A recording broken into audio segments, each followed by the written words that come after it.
Bonjour tout le monde. Aujourd'hui, j'avais envie de vous partager une réflexion que je me faisais. Tantôt, je me demandais, qu'est-ce que je fais quand j'ai plus de temps?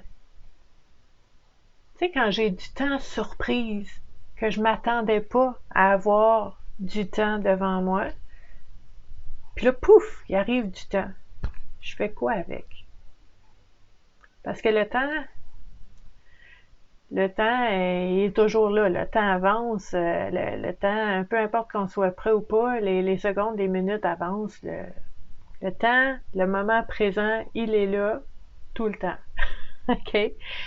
Euh, En fait, je me rends compte que, tu sais, on se fait des fois un petit plan pour la journée. Il y a des responsabilités, des tâches, des obligations, des choses qu'on doit faire. Au travail, à la maison, dans la vie privée, pour les enfants, pour tout ça. Il y a différentes choses à faire.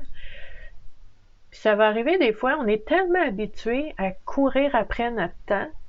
On court après le temps, on manque de temps. Tu demandes aux gens autour et personne n'a du temps. Tout le monde manque de temps.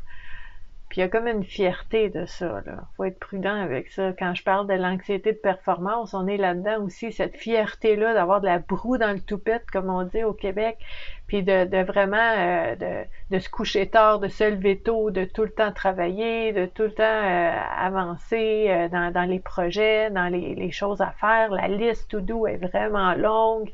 Oh, j'ai pas le temps pour moi. Puis là, oh, ouais, je sais, tu travailles fort. Puis on est donc fiers de ça, mais c'est un des signes d'une société malade qui va pas bien, qui dépense trop d'énergie pour ce qui rentre, puis ça fait une société épuisée complètement.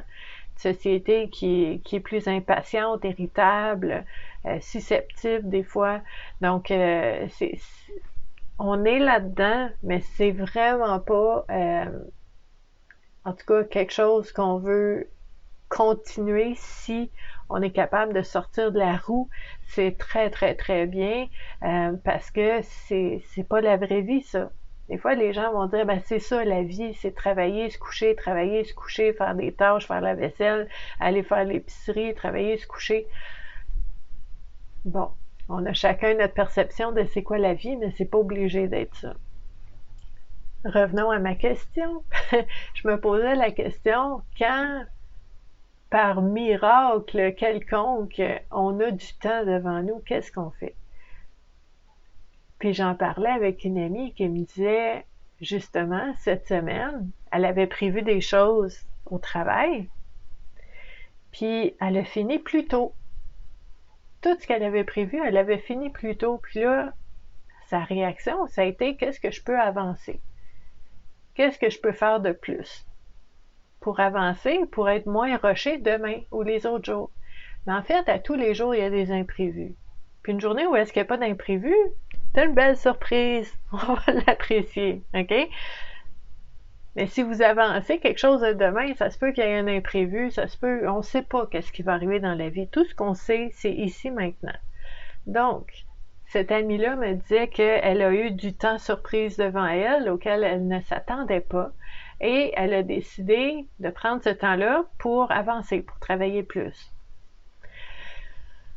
Bon, tu sais, ça m'est déjà arrivé aussi de finir de travailler plus tôt puis de dire, bon, qu'est-ce que je peux faire? Ah, je vais laver le plancher, je vais faire la vaisselle, je vais faire une brassée, je vais laver le linge. Il y a plein de choses à faire. Il y aura toujours quelque chose à faire.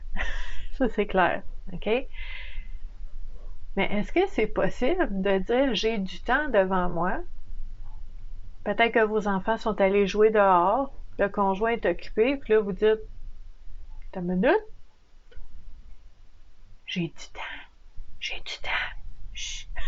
Puis là, on a tellement peur que quelqu'un nous, nous donne quelque chose à faire ou essaye d'organiser notre temps que c'est comme, oh, j'ai du temps, qu'est-ce que je fais avec ce temps-là? Est-ce que je vais faire des tâches? Est-ce que je vais avancer des responsabilités, des projets? Peut-être que oui. Mais moi, ce que je vous propose comme réflexion, c'est de voir toutes les options et de choisir pour ne pas ressentir qu'on subit tout le temps ce rythme effréné-là qu'on court partout puis qu'on est épuisé, mais de dire quand j'ai le temps, quand je peux prendre le temps, qu'est-ce que je fais avec?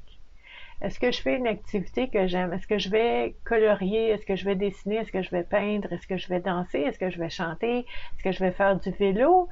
Est-ce que je vais aller prendre une marche? Est-ce que je vais aller méditer? Même si je médite le matin, je peux-tu méditer une deuxième fois dans la journée si ça me tente? Si j'ai du temps, why not? Si je peux prendre le temps, pourquoi pas? Donc, c'est vraiment cette question-là de dire, c'est quoi mon habitude? Quand j'ai du temps habituellement, comment je le remplis? Et avec cette prise de conscience-là, est-ce que ça me convient ou est-ce que j'aimerais faire autre chose avec le temps surprise que j'ai? J'appelle ça du temps surprise parce que des fois, ça arrive puis on s'y en attendait pas. Mais en fait, on peut, tu sais, tout le monde a 24 heures dans une journée. Bill Gates, Oprah Winfrey, votre président, votre premier ministre, Céline Dion, mon voisin, mon conjoint, moi, on a toutes 24 heures dans une journée. Qu'est-ce qu'on fait avec ces 24 heures-là? C'est là que ça va être différent d'une personne à l'autre. Vous pouvez dire, par exemple, je suis travailleur autonome puis je travaille 80 heures semaine. Je suis travailleur autonome, je travaille 20 à 25 heures semaine. Est-ce que tu veux du temps? Est-ce que tu veux de l'argent? Est-ce que tu veux les deux? Est-ce que tu veux faire? Faire, c'est dans l'accomplissement, c'est dans la contribution. Il ne faut pas diaboliser le fait de faire. C'est bien de faire des choses. Est-ce que je me donne du temps pour être et pour faire ce que j'aime, ce qui me fait du bien et faire des choses qui n'ont pas nécessairement d'impact direct sur un résultat, une destination, l'atteinte d'un objectif. Tu sais, moi, quand je m'installe pendant 3 heures sur le bord de la rivière pour colorier ou pour dessiner, là, ça avance pas tant que ça mes projets. Ça n'a rien à voir avec mes projets, mais ça me fait du bien, ça me détend, ça va m'énergiser, ça me fait du bien, ça m'apaise pour que je sois en forme après pour pouvoir faire ce que j'ai à faire, pour faire avancer des projets, des choses qui me tiennent à cœur, pour travailler, pour différentes raisons. Donc, c'est là l'équilibre, de voir quand j'ai du temps, qu'est-ce que je fais avec. Puis je vous pose ces questions-là, cette vidéo-là est en ligne au moment d'un jour férié au Québec où je suis. Donc, on ne travaille pas aujourd'hui. Qu'est-ce qu'on fait? Qu'est-ce que vous faites? Qu'est-ce que je vais faire? C'est merveilleux. On n'est pas obligé. On peut avancer des projets, faire des tâches, faire des choses qu'on n'a jamais le temps de faire. On peut aussi se faire du bien et des choses qu'on aime. On peut faire un peu des deux. Le champ des possibles est immense.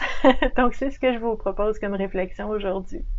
Merci d'avoir été là. Si ça vous tente de vous joindre à nous pour d'autres échanges sur tout ce qui touche le bien-être et la santé mentale, je vous invite à nous joindre sur des réseaux sociaux, Vivre à coup de cœur. On est un peu partout. Donc, je vais vous laisser les différents endroits, les liens sous la vidéo. Et bien, je vous dis à la prochaine. Bye!